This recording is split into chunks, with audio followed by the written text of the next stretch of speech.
Okay, excellent. Well, welcome everybody to this revisiting, rethinking tourism, hospitality and leisure in a post-pandemic world. And this is the fifth lecture in that series, if my memory serves me correctly. And it's a real pleasure to welcome Professor Anna Leask from Edinburgh Napier University to speak to us today. I'll just say a few things by way of introduction to start with, though. And the first thing I will say is uh, it's been a great pleasure to work with Anna over the years on a book we co-edit along with Alan File and Stephen Wanhill, Managing Visitor Attractions. And I thought I'd just take this opportunity at the start to announce that we're just putting the finishing touches to the third edition. And that's a mock-up of what the cover, we hope, will look like if they agree to our preferred artwork. So that should be out, we hope, available for purchase and download and so on, ready for the coming autumn term. So that's a quick advert. I will stop sharing though to allow Anna to get her slides ready. So revisiting. Today, Anna is going to speak to us on the subject of developing talent for tourism destination recovery, an incredibly topical subject at the moment. Let me read Anna's bio from our book, actually. I chose the one from our book. I thought, why not? So just to introduce you to Anna, for those of you who haven't met her, Professor Anna Leask is Professor of Tourism Management at Edinburgh Napier University in the UK. Her teaching and research interests combine and lie principally in the areas of visitor attraction management and heritage tourism management. Recent research has focused on how visitor attractions and hotels can engage with Generation Y visitors and employees, with primary research being conducted in the UK, Hong Kong, Macau, and Singapore. She's co-edited several textbooks and has been actively involved in scientific committees for many international conferences. I'm very pleased to say that, this is me speaking now, that she's associate editor for the Journal of Destination Marketing and Management. She's one of our associate editors on that, as well as being on the editorial boards of several other major international tourism journals. And she's widely published in high quality journals. Now, it's a recent work that we're interested in today because she's recently been doing some consultancy work focused on the recruitment and retention of front-facing employees of visitor attractions, linking to current work with the Scottish tourism industry in relation to talent development to contribute to tourism recovery after the pandemic. So Anna, I hope that most of that was reasonably accurate and gives a fair reflection of what you do. I've known you for a while now, and perhaps I know you too well, and haven't given you said everything that I should have said. But yeah, so I'll hand over to Anna now, without further ado, and you're very welcome, Anna. Most grateful that you could give this talk today. We normally allow something like 50 minutes and up to an hour. And then we do like to have time afterwards for discussion. Just to remind everybody today that this is available, will be available on our YouTube site afterwards, a few days afterwards.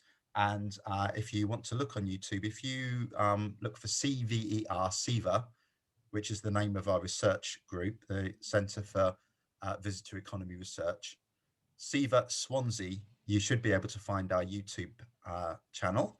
And if you would like to subscribe to that, it will ensure that you get announcements of any new videos that we put up afterwards.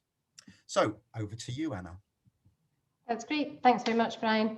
And thanks for the invitation to be here and the opportunity to talk about this topic, which, if you look in any of the British press at the moment, for sure, and I'm sure more widely, you'll see that it's quite a topic of debate and discussion at the moment.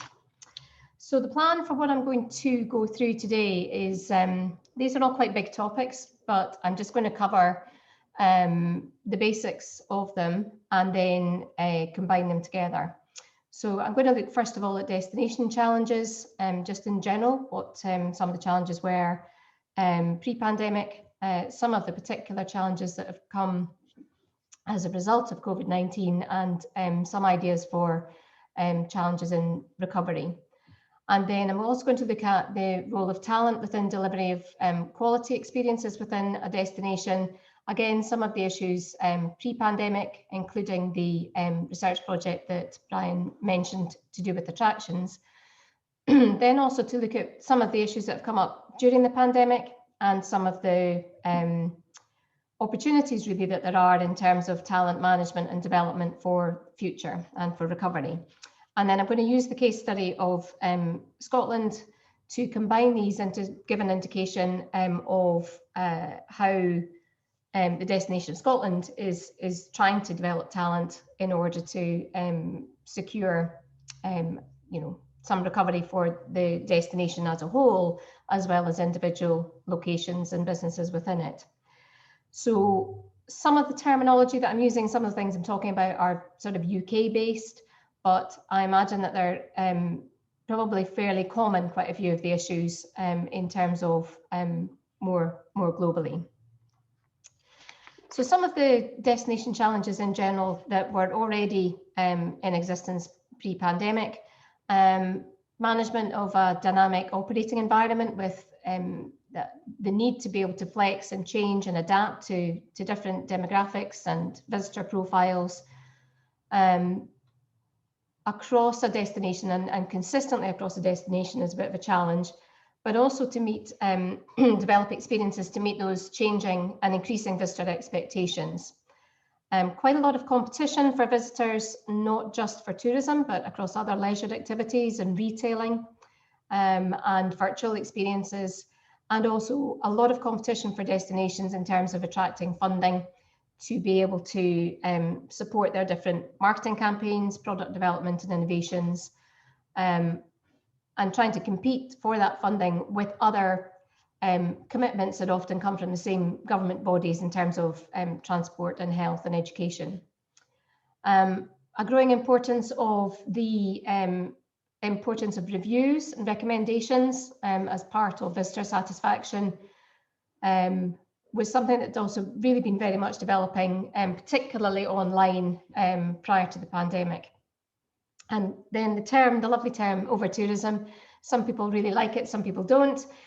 I'm not a huge fan of it myself in some respects. I think it's often a question of more trying to balance the number of visitors that you have across the destination, but certainly over-tourism being experienced at times in some destinations, particularly heritage cities and some natural areas, or of course the converse of that with too few visitors and destinations sort of increasingly trying to compete to attract more. So what happened with the pandemic? You have a whole series of lockdowns in many countries, not everywhere, but in many countries, and within the UK, really very strict lockdowns that have had a sort of stop-start nature that's impacted on all businesses, but particularly tourism businesses. So going from visitor attractions, attracting thousands of visitors a day to none because they were closed. And then as they've reopened, they've then been closed down again, or they have ongoing restrictions. So within the UK, we have quite strong physical distancing, though plans for that to change in the next few months, certainly in England, have meant that for places like visitor attractions, we're still at 2 metre distancing for visitor attractions. Not quite sure what they think we do in visitor attractions rather than in retail or pub outlets, but anyway. But closures and issues with testing for people and people having to self-isolate, and that's very much what is taking over a lot of the press interest in tourism and hospitality at the moment within the UK, is problems with businesses not actually being able to open because they simply don't have enough staff to be able to open because of the self-isolation plans. And while there are some plans for these to change moving forward, there's an awful lot of uncertainty regarding these and a lack of detail, and at the point at which they're very sort of likely to change quickly. What that's meant then is that there are staff shortages and skills gaps We've had a furlough system, a government funded furlough system in the UK, which will run until the end of September.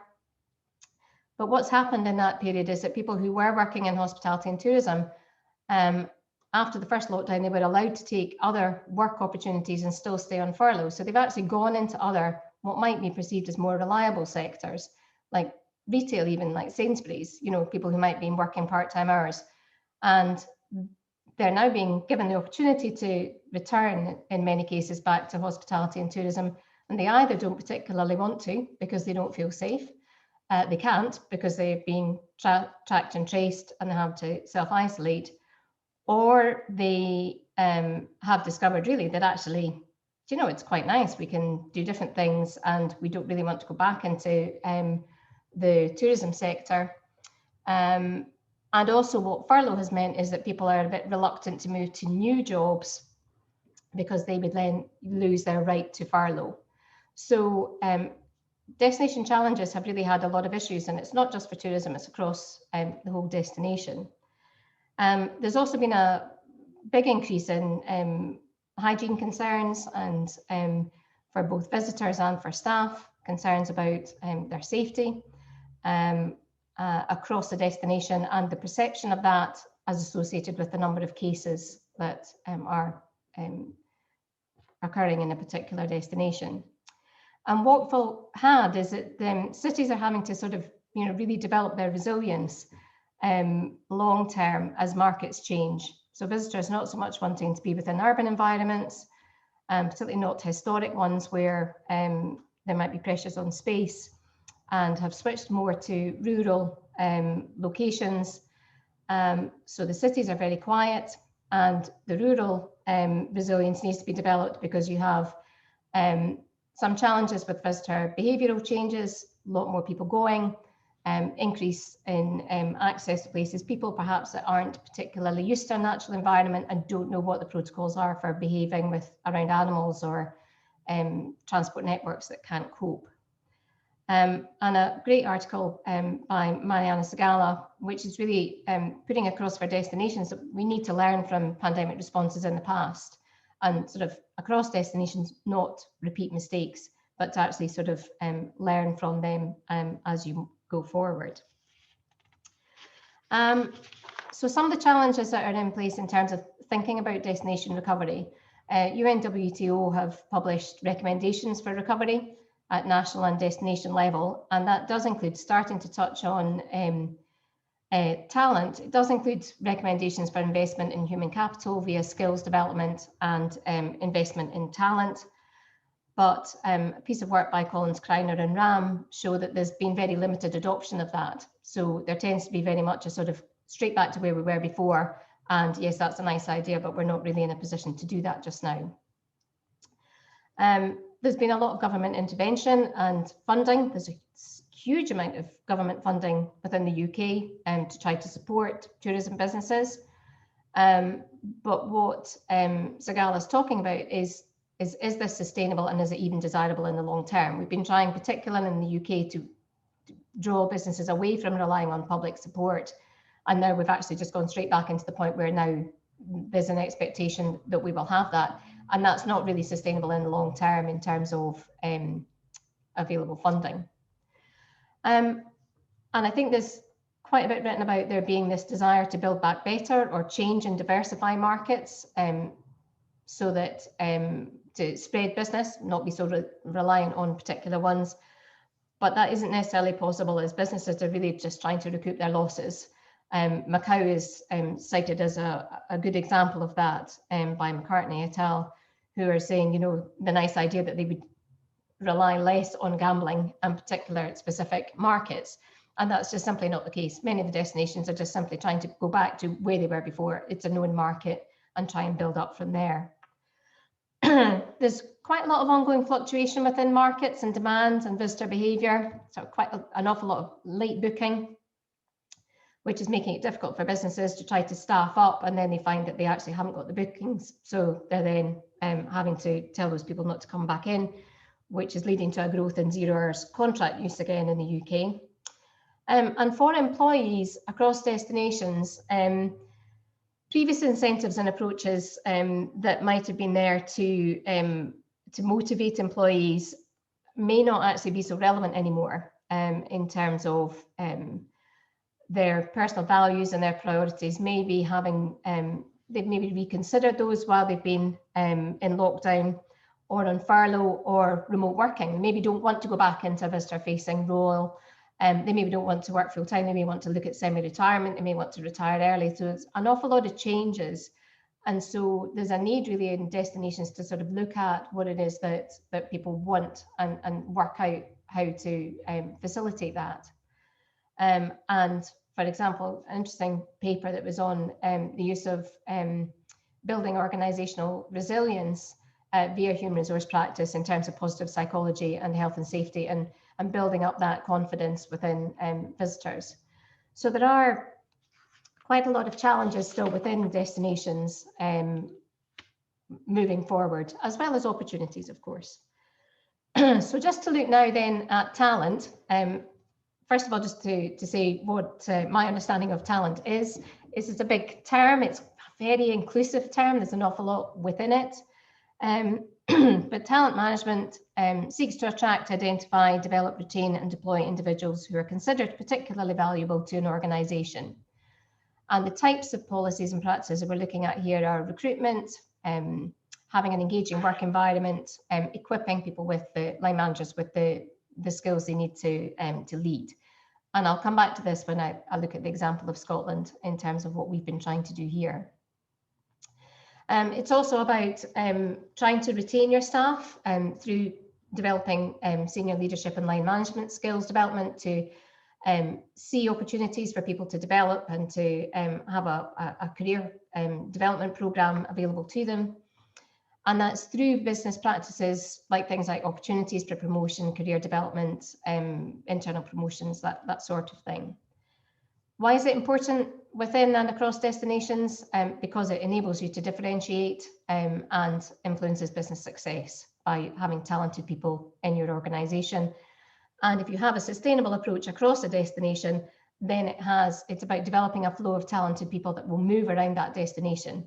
And that certainly, if I think of the attraction sector within Edinburgh alone, that's something that we've had for many years, where we have 5-star attractions that are training up people and they're moving around in different places, but staying within the destination because of investment.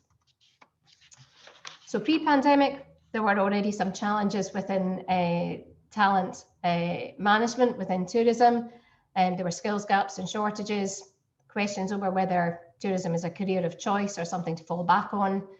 There were already challenges with a rural-urban split in terms of trying to get enough quality staff within a rural area, because there's often not enough accommodation for them in more remote areas and so on. Working practices, there have always been quite lively debates about fair work issues, living wage and work practices within the sector.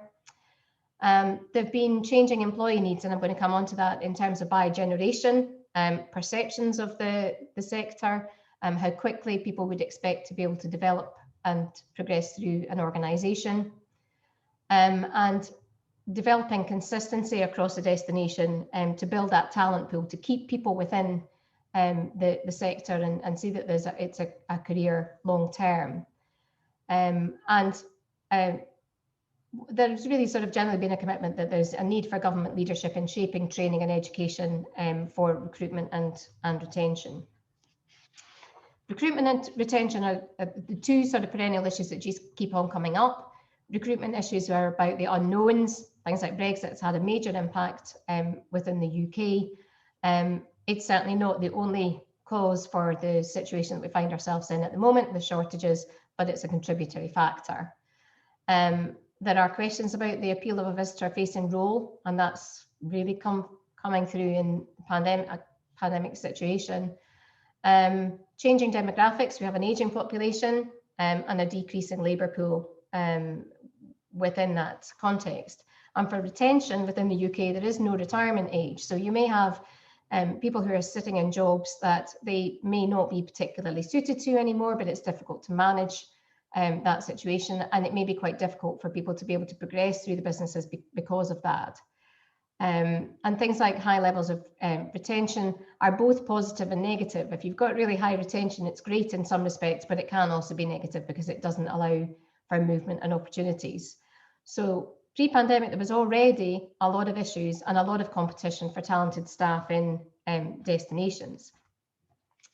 A project that we were particularly involved in, which we conducted in 2018, was looking at recruitment and retention of these visitor-facing employees in visitor attractions and destinations, and really looking at that by different destinations, by generations. So we were looking at Gen Y, we were looking at Gen Z and baby boomers, and we did also look at traditionalists in terms of the over 75s, though not so much engagement in this particular survey. And so we gathered primary data from the managers and from the employees, and then we looked at the data in terms of how it worked out across the destinations, and also to identify what the challenges were in general. And what we found was that there were quite a lot of different gaps between what the managers said they were doing and what the employees felt was actually happening as far as recruitment and retention were concerned. So managers felt they were giving really clear information to set expectations of the job, that you would be expected to work this many hours and deal with things in this many way. But actually the employees, 32%, said, well, we didn't really have a clear idea of the job, so we've started the job and that it's not what we thought it would be. Supervisors, and this really comes to the fore when we start to look at what's happened in the pandemic, is that there's a crucial role of immediate supervisors to motivate and to recognise the individuals, their opportunities, what skills maybe skills gaps they had, or things that they would really like to do, or their intention to leave. In terms of skills, a gap between employee opportunities to what we found was that they had 45% said, yes, we have the opportunity to gain new skills, but only 25% said to apply those skills. So they might have been trained in things. It might mean, yes, this is great, you can learn all of this, but then they maybe wouldn't get the chance to actually use that in their job role. Promotion policies, only 54% of the organisations had internal promotions policy, which was probably a bit disappointing in many respects, because what it meant was that people were just automatically going to leave if they wanted to progress. And one of the things we were looking at was how that might be by different generations. Work-life balance, that the managers did feel that they were actually facilitating that, but this came out as being really strongly important across all generations of employees. So we kind of felt, well, only half are agreeing that this is facilitated, and something maybe, so again, bearing in mind, this is all still pre-pandemic here. And by generation, I think basically we were asked to go in to look at this, partly to look at millennials. That was originally what they wanted us to look at. And we said, well, actually, in order to work out whether there are differences by generation, we need to look at all generations. And then we can work out if there's anything significant coming through for any particular generation. And actually what we found was that there were some differences in relation to recruitment and retention, and certainly about opportunities for promotion and moving forward might have been stronger in younger generations. But most of them were that by age and stage, not by generation. They weren't particular. They were things that might just, people in a different generation might have felt that at that age as well, actually. So it wasn't necessarily a generational characteristic for quite a lot of that. What we did identify as part of that study was some of the potential actions and solutions that could be put in place. And work-life balance could be enhanced. These were sort of on the basis of some of the best practice that we identified through the research process. So where they were offering flexible working shifts or hours or contracts that people wanted, provision of quiet space when people were on a break, so they really did, if they were used to dealing with visitors an awful lot, they could actually get away and have a bit of peace and quiet.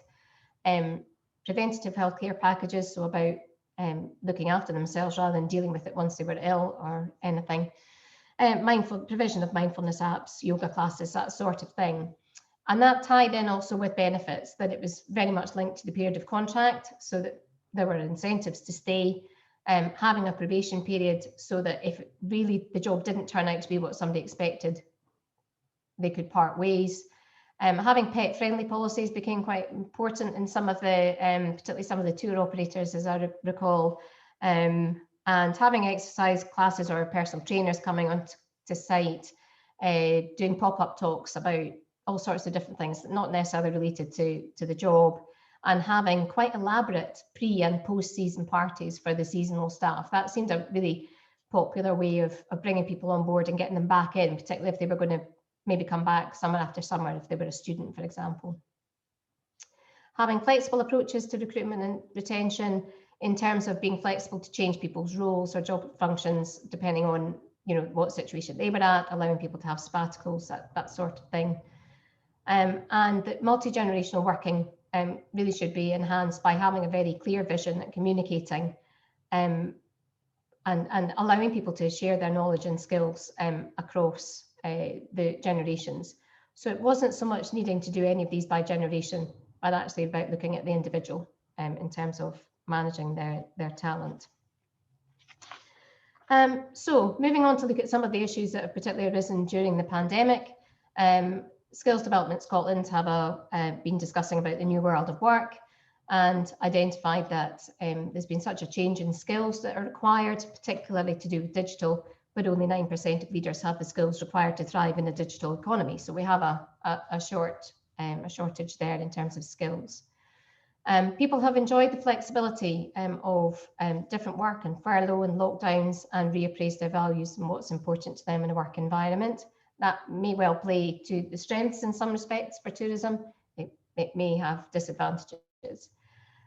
There's definitely been an increased focus on workers' rights and equalities, which is great in terms of recognising the need to take account of the individual and offer fair opportunities. The rural-urban demand for visitors shift has not been in line with staff availability, so it's just exacerbated the situations within the rural areas in terms of having available staff with the available skills. And there's staffing crisis. It's being discussed everywhere. You've got situations where restaurants can't open at lunchtime or 7 days a week because they just simply don't have enough staff. They've been cutting back on service, and some places just sticking with takeaway because they can't actually get enough staff in. There's a lack of trust in the long-term viability of the sector, and people may be looking at furlough experience and other jobs, which is impacting on their willingness to return, and the particularly shortages at supervisory level. So if you think what I said before about the importance of supervisors in that role for talent development, there's tend to find that the frontline workers are staying in the roles, managers are staying in the roles, but supervisors have moved on. And this major issue for businesses as they start to reopen and they don't have the supervisors there to train. And obviously concerns about individual safety and well-being on the part of employees and their managers to keep people safe. So the tourism staffing crisis this year is really, as I say, it's a significant issue here at the moment. A survey by UK Hospitality shows 80% are reporting vacancies for front of house roles, such as waiting and bar staff, 85 in need of chefs, and 43 are looking for assistant or general managers. So there are many opportunities at the moment, should people want them, within the sector. So how can we actually tie these together, and how can talent contribute to recovery in a destination? It's really crucial in being able to deliver this full range of experiences and products. You need quality staff to do that, to get the recommendations. There are opportunities here for investment for the future to build back better, and the importance of people and communities and workers is clear in terms of developing resilience in the destination. And as Kate Nichols of UK Hospitality says, the government needs to restore confidence in the hospitality sector so it is seen as a stable employer and as, you know, fulfilling for careers, so a long-term, not just a short-term role. And there are opportunities through building individual resilience and business resilience, investment in people, But it may not be about returning to normal, but keeping aspects of flexibility and treating people as human beings, not resources. And one of the things that's been put forward by one of my colleagues here that was discussed about before, Norman D'Annunzio-Green, is about the opportunities that are afforded from collaboration across destinations to pool resources and expertise, and also to partner with educational providers to enable networking and development of new talent. So you have many hospitality and tourism businesses at the moment that are crying out for experienced staff. Where does the 18, 19-year-old get bar and coffee barista experience in a pandemic? So you have a potential workforce there of people who are willing to get out and work, feel confident about it, but they don't have the skills to do that, to get the jobs, and there aren't the supervisors within the businesses in order to train those skills up. So you have a bit of a perfect storm in terms of what's happening. So what we've done in Scotland, and I want to use Scotland as a case example because I think we have made significant commitments to talent management and development in order to aid our destination recovery. In 2019, we had 13.8 million overnight domestic visitors and 3.5 million international and the day visitors. Hotels and restaurants make up 11% of all of the businesses and employ 8% of the workforce. And before the pandemic, the sector employed at least 229,000 people, around 1 in 12 across Scotland and across the whole breadth of Scotland, so rural and urban areas. We already had some destination challenges in terms of a big rural-urban divide for accommodation, mainly for employees, transport infrastructure that is great in some areas and rather limited in other areas, shortages in staff, a very seasonal product, over-tourism in some of the cities, particularly somewhere like Edinburgh, and on driving routes, things like the North Coast 500 up in the northwest of Scotland. In March 2020, we launched the Outlook 2030 strategy, which has focused on our passionate people, our thriving places, our diverse businesses, and memorable experiences. And then, of course, the pandemic hits. So what's happened to us, it's had a devastating effect as it has in many other destinations, but particularly bad for us because the contraction in activity is even greater in the activities related to tourism. International visitors declined by 78% in 2020. They are continuing to be low because we have very strict entry requirements for the country, stricter than in England, and very limited travel opportunities in or out of the country. Spend has declined significantly, and as I say, this is just carrying on into 2021. Reductions have then meant that there have been significant challenges in employment and activity, with 35% of staff made redundant in 2020 and 69% put on furlough, many of whom are now back, but not all. A big shift from urban to rural demand, visitor demand, and a big change in terms of the skills needed. So we need more skills for our employees in terms of digital, customer service, and leadership. We have skill shortages, particularly supervisors and specific roles such as chefs. Recent surveys showed that 73% of tourism businesses expect to survive the crisis, but most anticipate having to make some quite significant changes to do so, which will impact on staff and talent. Just some nice images. I had to put some nice images in of Scotland here. But what you see on the left-hand side is the Royal Mile, a typical fringe picture compared to Easter. This was Easter Sunday in 2020, with it being completely empty. And then you have beaches such as up in the northwest that are deserted and very, very quiet. And then you look to the right and you see all of the motorhomes and the camper vans that are now queued up at Achmelvik Beach and so forth, which are now overwhelmed by the number of visitors. You have beautiful castles, but they're not open because they just don't have enough staff, or they weren't allowed to open, or the 2-metre distancing means they can't open.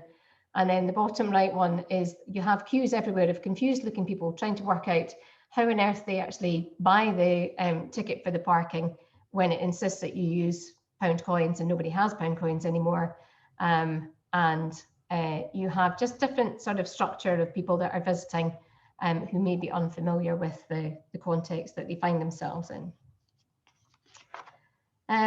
What we've done in response, and I've been lucky enough to be involved in quite a lot of this, set up a Scottish Tourism Recovery Task Force in June 2020, which is made up of a few representatives from different organisations that were put together to work with the government to make a set of recommendations for how the sector could recover, and report in September to the Scottish Tourism Emergency Response Group for them to then put that in action.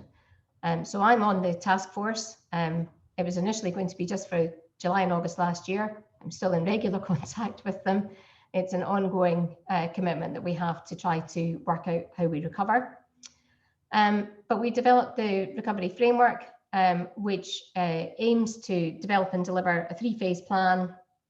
And the really important thing here is that it's about the key organisations being involved, so the Scottish Government, the Task Force, the Emergency Response Group. Scottish Tourism Alliance is the membership organisation that represents the industry. They've taken a very active lead role in dealing with the pandemic. Visit Scotland is the marketing agency, COSLA is the Association of Local Authorities, enterprise agencies, which are Highlands and Islands, South of Scotland, and Scottish Enterprise for the Central Belt, and Skills Development Scotland. And all of these organisations have been working together very, very closely to try to deliver existing strategies. So to not develop something new, not to throw out what we did before, but to work on how we could make the most of what we were already trying to do.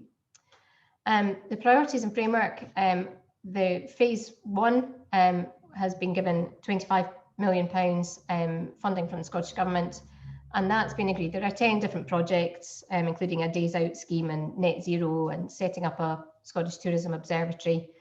But the ones that deal with talent very much have talent, skills and leadership at the core, which are focusing on recruitment.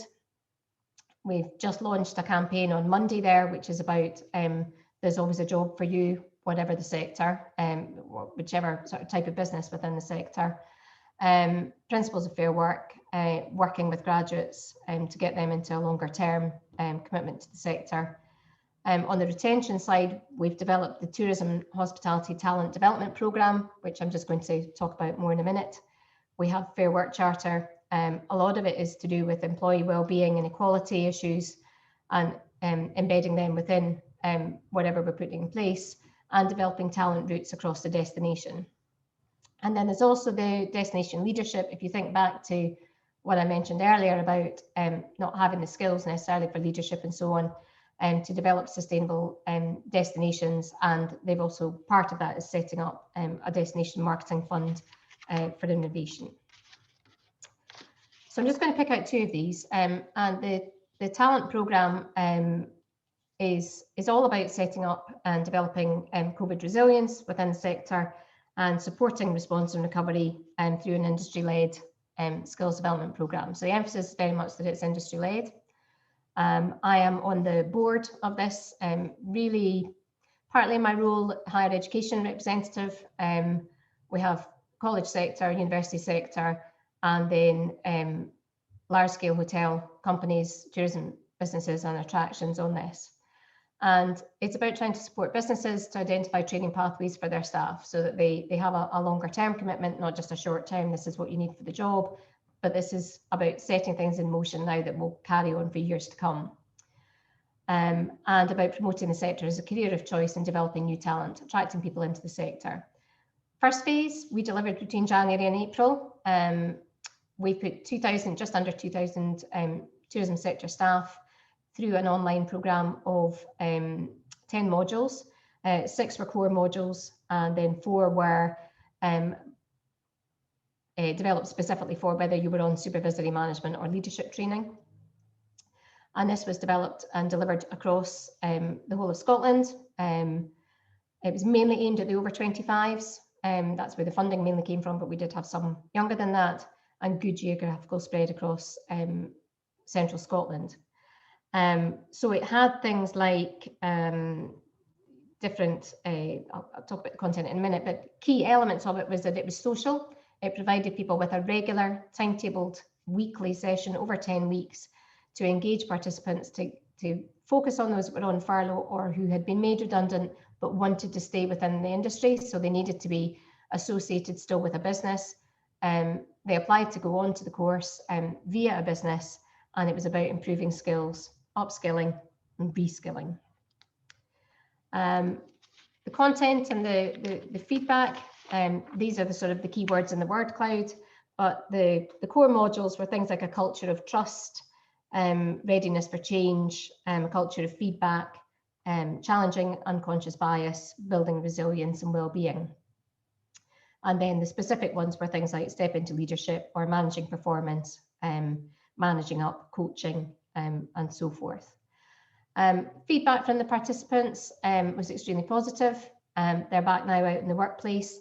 We were so lucky with the timing that it actually, by complete good planning, I'm sure, the course finished the week before. We'll be opened on the 26th of April. So it was great. We now have excellent networks because each of the cohorts were in a cohort of 25. So there's an alumni, they know who they were dealing with, as well as then having the opportunity to deal with other people. And the feedback was that it supported their mental well-being and kept them invested within the sector. We have an evaluation underway at the moment, an external evaluation of this talent programme. And very much the plan is that this will carry on, be delivered again in September, and people can progress through different levels, bring new people in as part of that. The other key one that I'd like to talk about is the leadership to boost innovation. Within Scotland, we've been running the Destination Leaders Programme. We run it from Ediburgh Napier on behalf of Scottish Enterprise. And there's also been a rural leadership programme and a communities and tourism one running for 9 years. And so there are tenders out at the moment.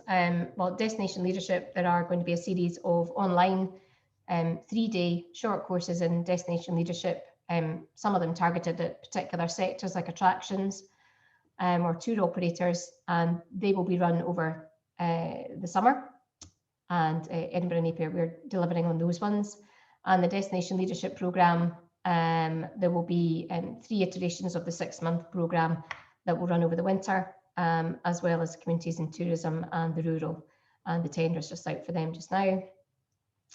And there's also this recovery fund, which is specifically aimed at people who have graduated from the Destination Leader Programmes or communities and tourism programmes, so that they can actually do product development within their destinations and take their ideas forward. So the idea is that it's very much about existing courses. It's about improving skills, building talent routes, giving people the opportunity to put their newly acquired skills into practice. So what I would say that for Scotland is that if we look at we have ongoing plans to do with talent and destinations, feeding into trying to get back on target for the Scotland Outlook 2030 strategy.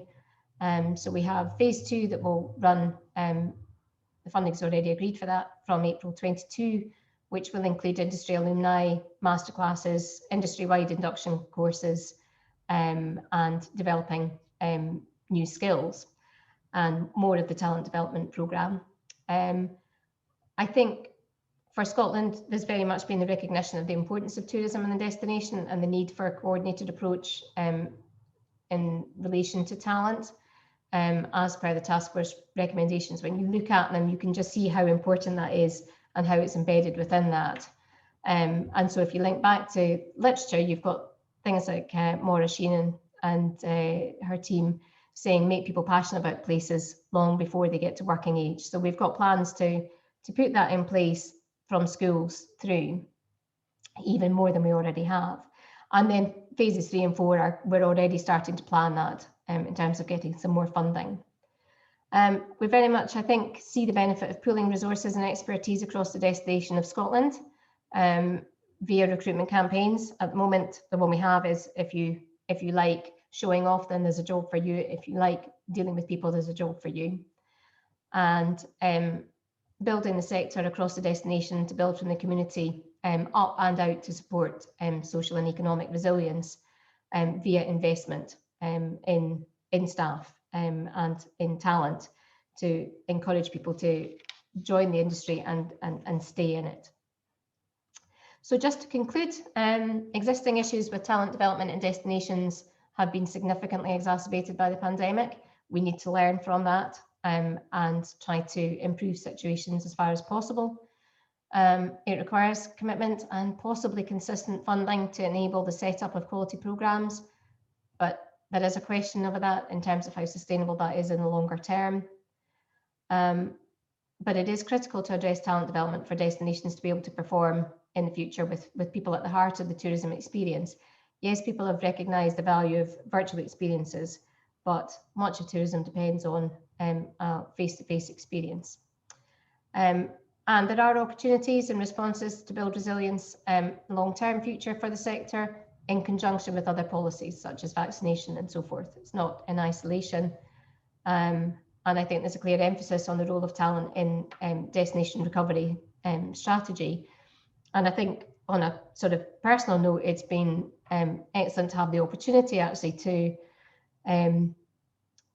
participate within this. Often academics don't get a seat around the table to be able to participate in industry challenges. And this has been on a personal note and on a kind of broader scale, a real opportunity for to show how academics can support the development of programmes and policies and practice to help the sector recover. And then, of course, there are the usual references and so forth. Okay. I will stop sharing. And there we are.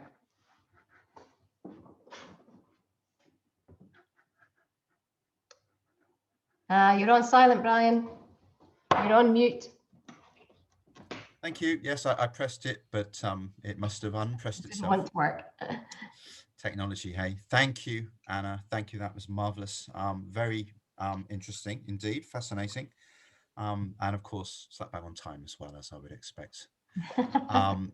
So we've got some time for some questions. So if anybody would like to kick off with some questions, please feel free to unmute yourself and ask away. Anna, yeah. Paul. thanks for the talk, very interesting. Obviously, we've had the COVID pandemic, but we've also got the extra layer of complexity of Brexit. And I was thinking with European and staffing, have you factored that in? I think it's been quite difficult to actually work out the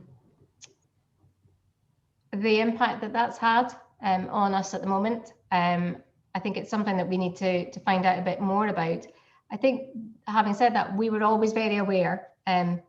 You may or may not be aware that Scotland wasn't all that keen on Brexit as a general rule. And we all, if you look at the numbers, the majority wanted to stay. So I think we were already quite aware of what some of the issues, potential issues were going to be for us. So it's combined everything together into a bit of a perfect storm, because it's just made it all the worse. And I'm not sure that businesses really quite realise. I don't think I think if people understood more about that they could sponsor people to be here, if there was a way of covering that cost, I think that might be one of the solutions that's being discussed at the moment. But I don't know exactly how much that's contributed to the current situation that we have. Thanks.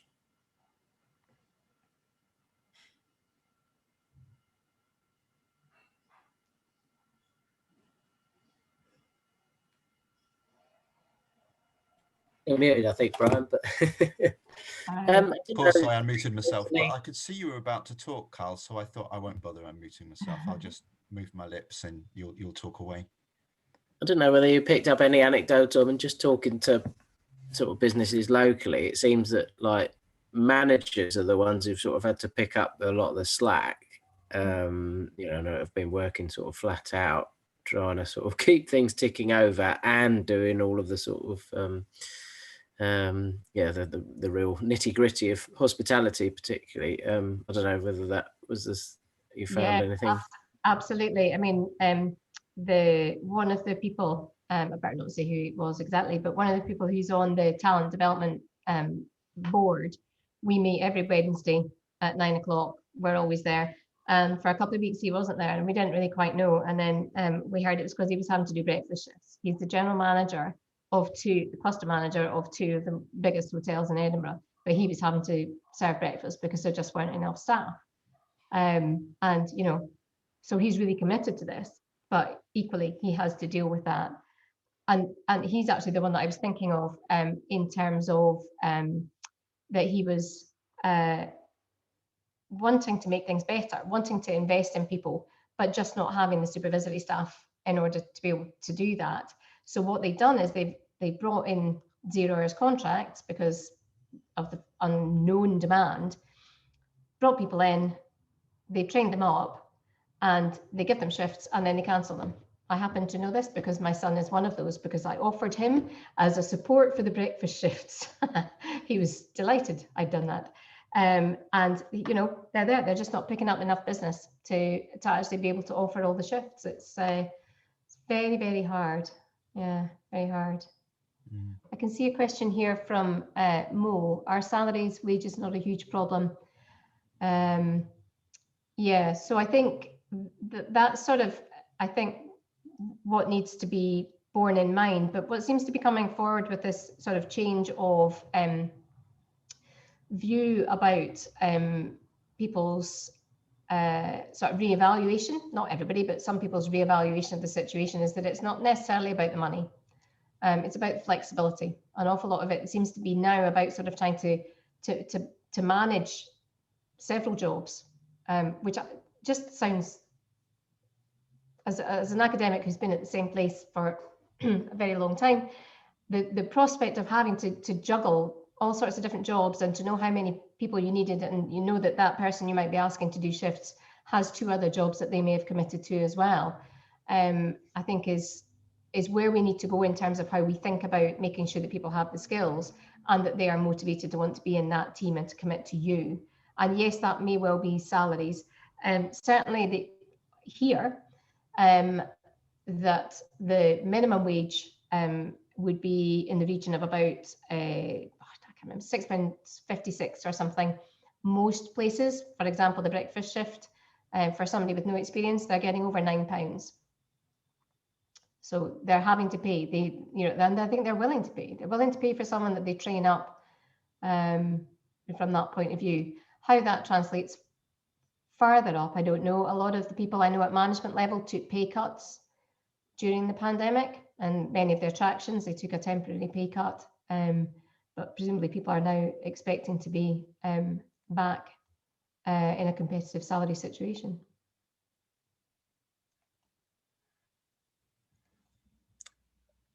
I'm going to jump in and ask a question of my own. Anna, do you think that COVID has exacerbated all the existing problems in workforce, in terms of workforce in the tourism and hospitality industries, or do you think that it's rooted out new problems? I think it's rooted out some new things, and it's also maybe provided some solutions in other things. You know, I think the greater flexibility in many respects may work out well in the long term. I think the online, people moving to do it online, I mean, you know, how quickly did universities move to delivering online? I mean, it may be a good or a bad thing, but we kept the show on the road, and we managed to do it really very well, and the student feedback's been really positive. So the online training, I was absolutely astonished by the organisation who managed to turn around and deliver the talent development programme in a really, really short time frame. And to get the level of feedback and positive feedback that they got was amazing. So I think, yes, there were already problems. I think there are some new ones, particularly around health. That whole sort of, you know, willingness to go back into particularly a visitor-facing role, and things like furlough. That's a kind of new one, you know. So and then people become a bit reliant maybe on that. Could be a problem. Equally, I think maybe people saw that there was support, so those would be new ones. And then I think there are some other sort of new solutions that have maybe come in terms of that greater flexibility, switch to online training, because you could use that for a lot of different things. If you could do online training for some things, then you're removing the need to actually move people around in quite the same way, and you might be able to develop skills in more remote or more rural locations that you couldn't do before. What about collaboration? Do you think that COVID has been collaboration's been a real bugbear for the Scottish tourism industry, just as it has many tourism industries, that they are afraid or are wary of collaborating because they're giving their competitors advantage through doing it? And do you think that COVID has been the shock to the system that the industry needs to start to realise that they've got to collaborate? I think you'll find actually that a lot of Scotland is very collaborative. We're surprisingly, the attraction sector, I've never, other than Singapore, I've never seen such a collaborative sector in my life. And looked at many destinations. Actually, they work very well together. I mean, as for the Association of Scottish Visitor Attractions, or have shown tremendous leadership in all of this, but also at destination level, you have, say, in Edinburgh, Capital Group, which is mainly made up of people on the Royal Mile businesses, mostly attractions. They share numbers. They share numbers all the time. They share best practice. They regularly meet socially, as well as they have shared training opportunities. They'll cross-refer visitors. If they're too busy one, they'll send them to another one. If they're at the right level, they'll only do it between 5 stars for some of them. But so they're already a very collaborative sector in many ways. I don't know about the restaurant sector. Maybe that's not so much. But I would hope, and I think certainly the way that the plans are for the talent development programme, that the plan would be that this is about setting it up for the benefit of everybody across the destination. So it's worth collaborating from that point of view. So if you can go along and say, well, I've participated in the supervisory level of the talent development programme. If you move into another organisation, you know what that is. You know, there's a recognition of what that is, and they could move on to doing the management one the next time or whatever. And I think that shared basis should benefit from that point of view.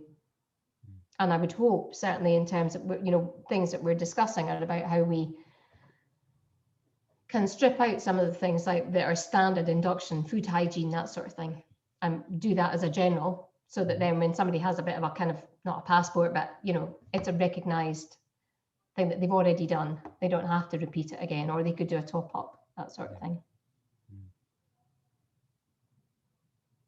I should say that the Scottish Tourism Alliance, who are the membership body and really represent are the lead body for the sector. They're on the they're heavily involved in all of this, obviously through the emergency response on the task force, but they're directly on the call every week for the talent development programme. I think there's real commitment to it from the industry, that it needs to come from industry.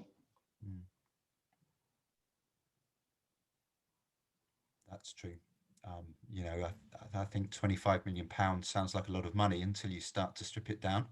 Yeah. But that's the public money, isn't it? That's the money that the government have provided. That's public money, and that's not taking account of all the recovery funds that the attractions could apply for, or the hotel recovery fund. I mean, there's lots and lots of other ones, as well as furlough and so on. These are just sort of specific ones where they are aimed. That I was trying to draw out the ones that were to do with talent specifically. Okay. Yeah. I must stop asking questions. Anyone else would like to fire a question at Anna?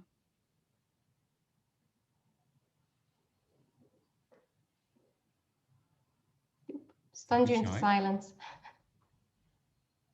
I have a question, Brian, but I am formulating the question as I am talking, so you hope you bear with me. And also coming from an non-tourism research background, so hope you will excuse my naivete in this. But I was thinking, how does or whether academics and practitioners are considering looking at talent management in a way that maybe is broader, like for longer term, or as part of a mix, such as, for example, I was thinking, what if something like this, a pandemic, I don't want to bring bad luck to the world, but what if you have a pandemic every year, yeah, and you're in this constant flux of where you go in and out of lockdowns, etc. Would there be scope to consider things such as virtualization and ways of offering? Of course, it doesn't work in terms of restaurants here, but for visiting, having as much of an experience as you can get, and with the development of technology, you can get a better experience. Now we can even get olfactory, sensory stimulation, for example. It's experimental, but it works. So that would require looking at talent management then with different lights, yeah, and also as part of maybe of a more complex and encompassing mix of tourism offers. I was wondering what the current debate, whether there was a debate in Scotland on looking at virtualization, and there's a lot of talks on virtual worlds. Virtual lands are sold, but this is actually different. This is offering a more kind of immersive experience without having the ability to be there. Yeah. I think there's been such. I cannot hear. Is it just me? Can you hear me? Yeah, you're nodding. Okay. I'm not sure. I'm wanting to answer your question, but I'm not sure you can hear me. Well, I can say the answer and then it's recorded, so we could always follow up on it afterwards. I think there's been such a development in terms of virtual experiences that particularly during the pandemic, in terms of the innovation that has come from tourism sector, has just been astonishing. And so the skills development in that area, I guess, has moved on as well. So when we tend to be thinking about talent development, I suppose what we tend to be thinking about at the moment from the tourism point of view on the talent programme is more skills orientated than anything else, and leadership orientated, and not necessarily more in terms of some of those other technical skills and digital skills that maybe are needed in order to enhance those virtual experiences. So that's maybe something actually that I need to have a think about in terms of how we would link with other sectors, because possibly, we're looking at it maybe almost a little bit very focused on often the immediate situation at the moment is how do we get people into the sector, and then how do we keep them in, how do we train them and make them want to stay. But yes, we maybe need to think about how we would link to other sectors so that we can absolutely bring in those skills that we need to enhance the experiences in the event that we have to be flexible with them. I think one of the great things is in terms of the development. Again, I'm going back to attractions just because some of them are just, remarkable how they've actually switched across to online, like the zoos and their online bedtime stories from the zookeepers, or virtual birthday party experiences, or linking afternoon teas that are themed around the animals and sending that out. It's really quite remarkable how people have actually have done that. And I really would hope that innovation continues on. So I think the innovations may be there, but we need to maybe, just look at what the other skills might be. Thanks. No, I was thinking of things like, for example, not necessarily the technical aspects per se, but things like, I don't know, maybe like, a virtual tourist guide, someone who may actually, just making it up now, who may actually be wearing the camera and show, and going around with you, and you would be on the other side, potentially with VR goggles, or etc., things like that. So one of the things that we've literally just this week, we've just been delivering through ASVA, our storytelling workshops. for exactly that sort of thing. So trying to develop skills in terms of people going to a particular location and identifying what the kind of threads might be that they would want to tell. So we actually, that's something that ASVA have just launched this week, actually. So yeah. Thank you. Thank you. Excellent. I see Sheila has a hand up. Would you like to say something, Sheila? Hi, thanks. Sorry for coming on slightly later. I got stuck in Dorset, and apologies for not being on camera. I got very cold and wet data collecting, and I look quite a state. So, but I've got a sort of a question and a kind of a questiony comment for Anna, really, based on the Devon and Cornwall experience. I find it really interesting that you're talking about innovation within the industry. And I'm just, what we've noticed down in Devon and Cornwall is that COVID has led to greater innovation and also greater efficiencies. And that has had implications then for staffing and the levels of staffing that, say, for example, attractions might need. So things like timed ticketing has enabled them to basically know in advance how many people are coming to the attraction and therefore plan accordingly in terms of staffing. And I was just wondering whether that is kind of a common experience, but also the implications for talent management. Because what I'm hearing from hoteliers and attraction operators is that they're wanting, they might want fewer staff, but they're wanting multi-skilled staff who can be deployed around different departments, different sections. That's definitely what we're seeing here, in that you know, maybe somebody beforehand was very much, they were front of house and they were back of house, or their role was just dealing with the ticketing at the box office, and then somebody else did the tour guiding. And now it's very much about upskilling to get people up to being able to do all sorts of different things, which brings its own challenges, but I suppose gives people opportunity to put skills into practice as long as you know do train them. And I think things like the ticketing, probably for years actually, Brian will laugh at this one, I've been trying to say, you know, why can we not do better yield management for attractions? Oh no, it's too complicated, the public would never get to grips with it. Well, they manage it in airlines and they manage it in cinemas, and they know that things are cheaper at one time of day than another and whatever, and it's not that difficult. And you just look at what's happened, and the public have embraced it. They don't like it, but they're doing it.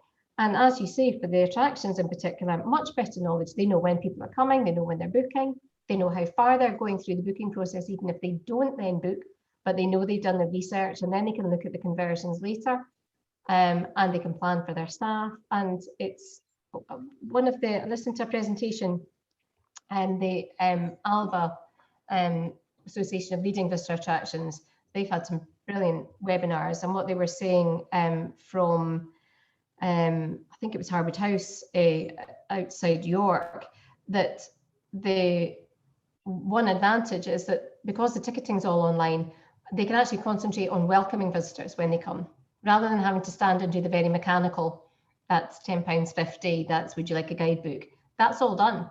So they're literally just coming up, showing their QR code, and they're able to actually spend the time. Admittedly, they're having to spend quite a lot of time about expected behaviour and safety, but in the fullness of time, that will change, she says optimistically.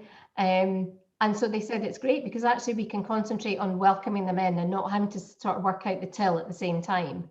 And so I think there are advantages that will come from changing business practice, and for employees as well. Thanks, Anna. That's really helpful.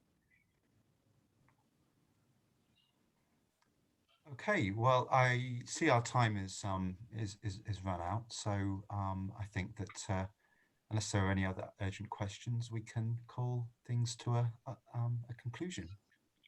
Brian, I've had a little chat with Carl. Oh yes. And he says it's okay. Could I plug my seminar for next week, please? Go for it. Yes, of course. I didn't want to hijack your event. Go for it. Plug away. Well, I've just put something in the chat.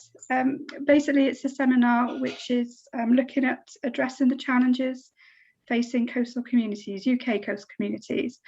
The first webinar is on the 15th of July between 1 and 2:30 p.m. and it's focusing on building back better and levelling up and what those agendas mean for addressing the challenges of our coastal communities. Thank you. Sounds great. So I've put the web link. I've put the web link there. So there's a registration process if anybody's interested. But thank you very much. No problem. And I'll plug our next talk in this series, which won't be in August because so many of us will be taking a well and deserved break.